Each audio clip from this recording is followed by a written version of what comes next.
Maintenant, on va aller dans Ésaïe chapitre 9, verset 5. Dans Ésaïe 9, 5, il y a beaucoup de personnes qui vont citer ce verset en disant qu'on faisait allusion à Jésus selon les Bibles classiques, qu'on avait déjà annoncé Jésus et on a fait asseoir sa divinité. D'ailleurs, vous allez voir dans les prières, dans les débats, ils vont citer Ésaïe 9, 5, un enfant nous est né, un fils nous est donné.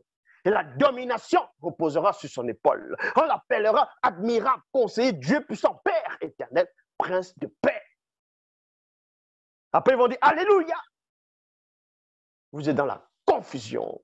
Ésaïe 9, 5 ne fait nullement allusion à Jésus.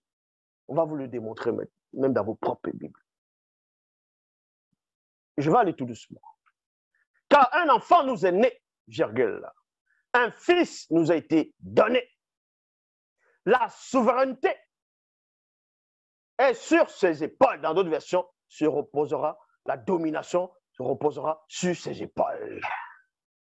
On proclamera, dans d'autres versions, on proclame son nom merveilleux, conseiller, Dieu fort, Père à jamais, prince de la paix. Bible, parole de vie, un enfant nous est né, pour nous, virgule, un fils nous est donné. Il a reçu l'autorité d'un roi.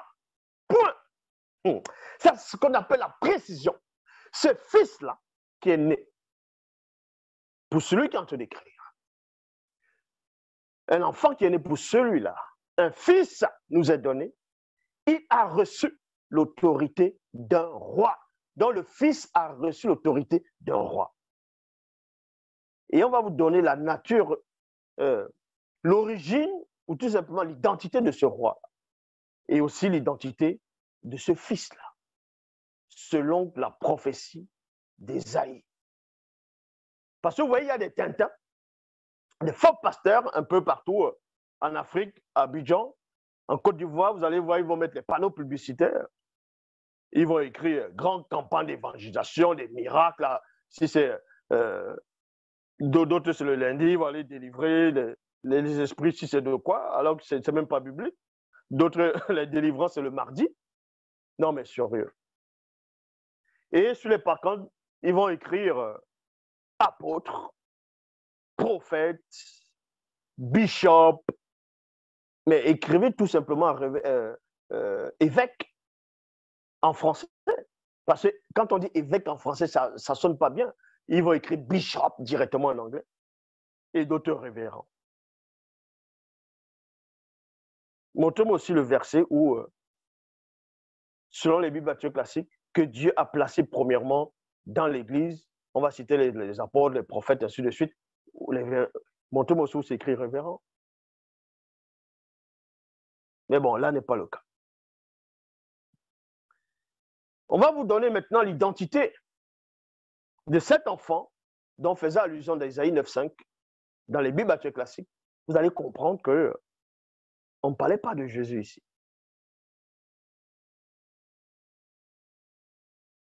On va aller dans Ésaïe, toujours dans le livre d'Ésaïe, chapitre 22, versets 20 à 22. Écoutez très attentivement. Il est dit, en ce jour-là, virgule, j'appellerai mon serviteur Eliakim, et non Yehoshua, et non Jésus, mais Eliakim, fils de Ikea. Je lui donnerai ton manteau.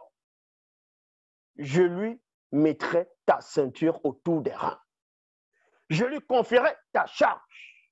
Et il sera un père. Il sera un père. Il sera un père pour Jérusalem, pour les habitants de Jérusalem et pour la maison de Juda. Je mettrai la clé de la maison de David sur son épaule. Voilà ce que Ésaïe a prophétisé, d'Ésaïe 9, en disant la domination reposera sur son épaule. Non point sur l'épaule de Jésus, mais sur l'épaule d'Éliakim. Est-ce que vous comprenez? Je mettrai la clé de la maison de David sur son épaule. Il y a virgule ici, il n'y a pas point, ça continue. Il c'est qui? Éliakim ouvrira et nul ne fermera, virgule, il fermera et nul n'ouvrira. Il y a point ici. Quand on va maintenant dans le livre de l'Apocalypse, chapitre 3, verset 7, ils vont prendre l'histoire d'Éloakim dans le livre d'Ésaïe, Ésaïe chapitre 22, verset 22. Ils vont manifester encore le christocentrisme, fait croire que ce personnage dont faisait allusion dans Ésaïe 22, 22 était le Christ. Ils vont prendre une partie de l'histoire d'Éloakim, ils vont l'approprier à Jésus. Dans Apocalypse chapitre 3, verset 7, selon les dires. Il est dit ici, écrit à l'ange de l'église de Philadelphie. Voici ce que dit le saint, il y a virgule ici, le véritable, celui qui a la clé de David. Mais qui a la clé de David? C'est Éloakim. C'est écrit. Ésaïe a prophétisé. Pourquoi vous allez extirper la prophétie qui était prophétisée sur quelqu'un? Vous détournez l'essence de la prophétie. Vous mettez sur une personne qui n'existe pas.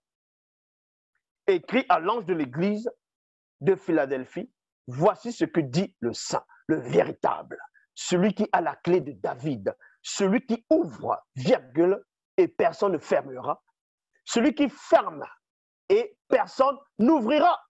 On voit ça où? On voit ça dans Ésaïe 22, 22. Je mettrai la clé de la maison de David sur son épaule, il ouvrira et nul ne fermera, il fermera et nul n'ouvrira. On parlait de qui ici? On ne parlait pas de Jésus, on parlait d'Éloakim. Eliakim. C'est écrit. Donc, c'est ce qu'on appelle le christocentrisme. Ça, c'est encore un gros mensonge. Je répète, vous pouvez prendre Ésaïe 42, Ésaïe 11, vous pouvez prendre les Malachie. On ne fait nullement allusion à Jésus dans l'Ancien Testament. Parce qu'il n'existe pas. Je comprenais. De même que dans Jean 3, 13, de même, personne n'est monté au ciel, si ce n'est celui qui est descendu du ciel, le Fils de l'homme qui est dans le ciel. Et il va parler à Nicodème, il va dire, de même que Moïse éleva le serpent dans le désert, il faut que le Fils de l'homme soit élevé de la même manière. Quand vous lisez où Moïse a élevé le serpent d'airain dans le désert, il est élevé comment? Ce n'était pas sur la croix, c'était sur un poteau, une perche. C'est un poteau et non une croix. Donc si Jésus dit, dans vos soi-disant versions, dans Jean 3, quand il parlait à Nicodème, forcément, quand il dit le Fils de l'homme doit être élevé de la même manière, c'est le même symbole. Vous ne comprenez pas le français parce que vous ne raisonnez pas.